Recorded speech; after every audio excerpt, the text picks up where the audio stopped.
अस्सलाम वालेकुम बच्चों। आज उर्दू जमात में एक नया सबक पढ़ने जा रहे हैं जिसका नाम है मेरा बदन। बच्चों, अल्लाह ताला ने हमारे बदन को बनाया है, हमारे जिस्म को बनाया है।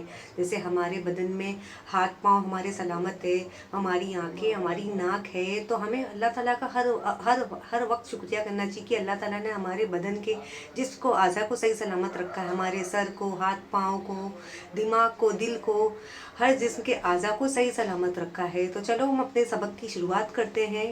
खुदा ने मुझे एक अच्छा सा बदन दिया है। खुदा जो हमारा परवरदिगार आलम अल्लाह ताला ने हमें अच्छा जिस्म दिया है, जिसमें हमारे कान है, आँख है, नाक है, मुंह है और पैर है, हाथ है, जिनका हमें हर हाल में शुक्रिया करना चाहिए कि अल्लाह ताला ने हमारे बदन के आज़ा को सही सलामत रखा है। मेरे बदन के कई हिस्से, हमारे जब बदन होते हैं तो इसमें देखो बच्चों कितने कितने हिस्से होते हैं। हमारी आँख होती है, आँख, कान, नाक, मुंह, हाथ, पैर और हर हिस्से का बड़ा काम है। जैसे हमारे बदन में दो आंखें होती है, दो कानें होती है, एक नाक होती है, मुंह होता है, हाथ पैर होता है, हमारा हमारा दिमाग होता है, हमारी आँख, हमारी मतलब बोलते हैं ना, दिमाग जो हमारे अंदर होता है, हमारी धड़कन होती है, हमारे फेफड़े होते हैं जो हमारे बदन के अंदर काम करते हैं। लेकिन हमारे जो बदन के अज़ा है जो हमें साफ साफ दिखाई देते हैं, जैसे आँखों से हम अपनी सारी चीज़ें देखते हैं, कानों से हम सुनते हैं, और नाक से हम सूंघते हैं कि ये बदबू है कि खुशबू है, और मुँह से हम खाते हैं और बोलते हैं, और हाथ से हम हर काम करते हैं जो हमें करना चाहिए, पैर से हम चलते, भागते, दौड़ते हैं।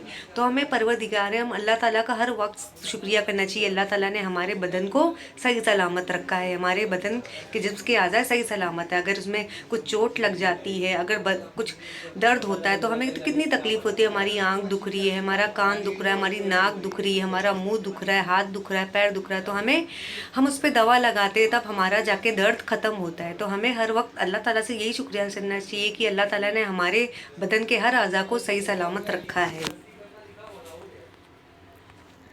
अल्लाह ने मुझे दो आंखें दी है। परवरदिगार हम अल्लाह ताला ने दुनिया की सारी कायनात का मालिक है, जिसने हर चीज़ को बनाया, हर जान की चीज़ों को, जानदार चीज़ों को बनाया है। तो अल्लाह ताला ने इंसान को दो आंखें दी हैं। मैं अपनी आंखों से हर चीज़ देखता हूँ, मैं अपनी आंखों को हर वक्त साफ रखता हूँ। मतलब अल्लाह ताला ने हमें जो दो साफ सुथरे आंखें दी है, जिनकी मदद से हम दुनिया भर की हर सारी चीज़ें देख सकते हैं, उनको पहचान सकते हैं कि ये काला है, ये गोरा है, ये अच्छा है, ये बुरा है। ये हर चीज़ की हम पहचान कर सकते हैं हम अपनी आंखों की मदद से। अल्लाह ने मुझे दो कान दिए हैं, मैं अपनी कानों से सुनता हूँ। अब अल्लाह ताला ने हमें हमारे जिस्म में दो कान बनाए, जिनसे हम हर बातें सुनते हैं। हमें अम्मी बुला रही, हमारे अब्बू बुला रहे, हमारे भाई बहन बुला रहे, हमारे दोस्त बुला रहे, हमारी उस्ताद बुला रही। तो हर बात, हर आवाज़ हम किस आज़ा से मदद से सुनते हैं? हम अपनी कानों से सुनते हैं। चोरी छुपे दूसरों की बातें नहीं सुनता, मैं अपने कानों को हमेशा मेल कुचल से साफ साफ रखता हूँ। जब अल्लाह ताला ने हमारे दो कान बनाए तो उन्हें हमें साफ़ सुथरा रखना चाहिए। हमें अगर कोई गंदगी आ जाए तो हमें उसे साफ़ करना चाहिए। हमें कोई ऐसी बुरी बातें नहीं सुननी चाहिए जिनसे हमें बुरा लगे। हमें हमेशा अपने कानों से अच्छी साफ़ सुथरी बातें सुननी चाहिए। ये मेरी नाक है, मैं अपनी नाक से सांस लेता हूँ, सूंघता हूँ, खुशबू बदबू में फ़र्क करता हूँ, और मैं अपनी नाक को साफ रखता हूँ। अब बच्चों देखो, हमारे जिस्म में एक और आजा जिसका नाम नाक है, जिससे हम सांस लेते हैं। नाक का हमारा क्या काम होता है? उससे हम सांस लेते हैं, सूंघते हैं कि वो खुशबू है। अगर कोई इत्र लगाई जाती है तो हम खुशबू किससे सूंघते हैं? अपनी नाक से। अगर कोई बदबू हमें हमें अगर अगर हमें महसूस होती, कहीं बदबू की खुशबू आ रही, तो हम किससे सूंघते हैं? अपनी नाकों से सूंघते हैं। तो हमें अपनी नाक को हमेशा साफ सुथरा रखना चाहिए, कि जिनसे हम सांस लेते हैं कि उन्हें हमेशा हमें साफ सुथरा रखना चाहिए, कि नाक से हमारे बहुत सारे काम होते हैं।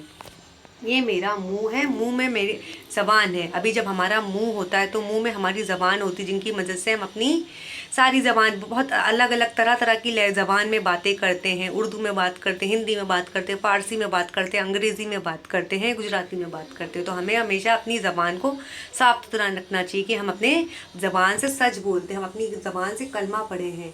मैं अपनी ज़बान से सच बोलता हूँ, किसी को गाली नहीं देता, मेरे मुँह में दांत भी हैं। मैं अपनी दांतों को से चबाकर खाता हूँ। मैं सुबह उठकर हमेशा अपने दांत अच्छी तरह साफ करता हूँ। और जब बच्चों हमारे जिस्म में एक और अज़ा है जिसका नाम है मुंह है। मुंह हमेशा हमारी ज़बान में होती है। देखो जिसकी मदद जिनसे हम कलमा पढ़ते, कुरान शरीफ पढ़ते हैं और अपनी सारी ज़बान में जिस तरह तरह की ज़बान में हम बातें करते हैं। तो हमें अपनी ज़बान से सच बोलना चाहिए, हमें किसी को अपनी ज़बान से गाली नहीं देना चाहिए। और देखो बच्चों हमारे मुंह में दांत हो जिससे हम खाने को चबा के खाते हैं। अगर कोई फल लाए हैं, क्या कोई अमरूद लाए हैं या सेब लाए तो हम उसे चबा के खाते हैं। जब हम सुबह उठते हैं स्कूल के लिए तो हम क्या करते हैं, सबसे पहले हम अपना दांत साफ करते हैं। जिसके हमारे दांतों में जो गंदगी ली होती है तो हम अपना मंजन लेते हैं और ब्रश से हम अपनी दांतों को साफ करते हैं। अल्लाह ने मुझे 2 हाथ दिए, मेरे हाथ में 5 उंगलियां हैं, हर उंगलियों के सर पर नाखून है। मैं हफ्ते में हर एक मर्तबा नाखून काटता हूँ और दिन में कई मर्तबा हाथ धोता हूँ। मैं अपने हाथों से लिखता हूँ और दूसरे काम भी करता हूँ। अभी बच्चों देखो हमारे अल्लाह ताला ने हमारे जिस्म के में एक और अज़ा रखे हैं जिनका नाम है हमारे 2 हाथ। जिनके हमारे हाथों में 5 उंगलियां होती है। और जब हमारे हाथों के नाखून बढ़ जाते तो हम उसे हफ्ते में काटते हैं कि हमारे हाथों के नाखून में कहीं गंदगी ना जमा हो जाए। जब हम अगर हम खाना खाएंगे तो उसमें सारी मैल गंदगी आ जाएगी जिनसे हमें बीमारी होगी, हमारा पेट दर्द होगा।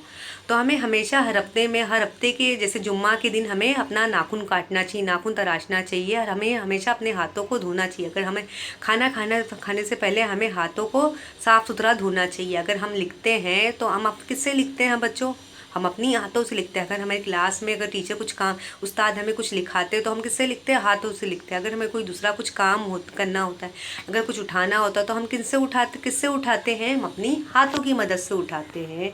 तो हमें अपने परवरदिगार आलम का शुक्रिया करना चाहिए कि अल्लाह ताला ने हमारे जिस्म के सारे अज़ा को सही सलामत रखा है। ये मेरे 2 पाँव हैं, हर पाँव में छोटी बड़ी 5 उंगलियां हैं। इनके सिरों पर भी नाखून है। मैं इन पाँव से चलता हूँ, दौड़ता हूँ। मैं अपने पाँव साफ रखता हूँ। इस तरह पूरे जिस्म की सफाई का ख्याल रखता हूँ। अभी बच्चों देखो हमारे जिस्म में एक और अज़ा जिसका नाम है पाँव, जिसको हम पैर बोलते हैं। अब हमारे पाँव में कितनी छोटी बड़ी उंगलियां होती हैं जिनमें नाखून भी होते हैं। हम किससे चलते हैं, हम अपने पैरों से की मदद से चलते हैं। दौड़ते हम किससे हैं, अगर हम गार्डन में बाग में घूमने जाते खेलने जाते हैं, बाग में खेलने जाते हो हम किससे खेलते हैं, हम अपने पाँव से चलते हैं। और दौड़ते किससे, अपने पाँव से दौड़ते किससे, अपने पाँव से दौड़ते हैं। तो हमें अपने पाँव को हमेशा साफ तो रखना चाहिए। अगर हमें पाँव में दर्द होता है, चोट होता है तो हम फ़ौरन उसे दवा लगाते कि हमारा पैर दर्द फ़ौरन गायब हो जाए, दूर हो जाए। इस तरह पूरे जिस्म की सफाई का ख्याल रखता हूँ। अभी इस लेसन में बच्चों हमने क्या सीखा कि हमें अल्लाह ताला ने जो हमारे जिस्म में आँख बनाई है और कान बनाई है, नाक बनाए हैं, मुँह बनाए हैं, हाथ और पैर बनाए, तो हमें अपने परवरदिगार आलम का शुक्रिया करना चाहिए कि अल्लाह ताला हमारे जिस्म के अज़ा को सही सलामत रखा है। जैसे हमारा ये बदन है, हमारे बदन में ये सब सारी चीज़ें हैं, आँख है, नाक है, मुंह है, दांत है, सर है और कान है। तो अल्लाह ताला का हमें हर हाल में शुक्रिया करना चाहिए कि अल्लाह ताला ने हमारे बदन के सारे अज़ा को सही सलामत रखा है जिनसे हमारा सारा काम होता है। अगर हमें बदन को अगर किसी चीज़ की तकलीफ़ होती तो हम फ़ौरन डॉक्टर के पास जाके दवा लेते कि हमारे बदन के अज़ा ठीक हो जाए। बच्चों अगर आपको मेरी वीडियो पसंद आई तो मेरे चैनल को ज़रूर शेयर कीजिए, सब्सक्राइब कीजिए। शुक्रिया।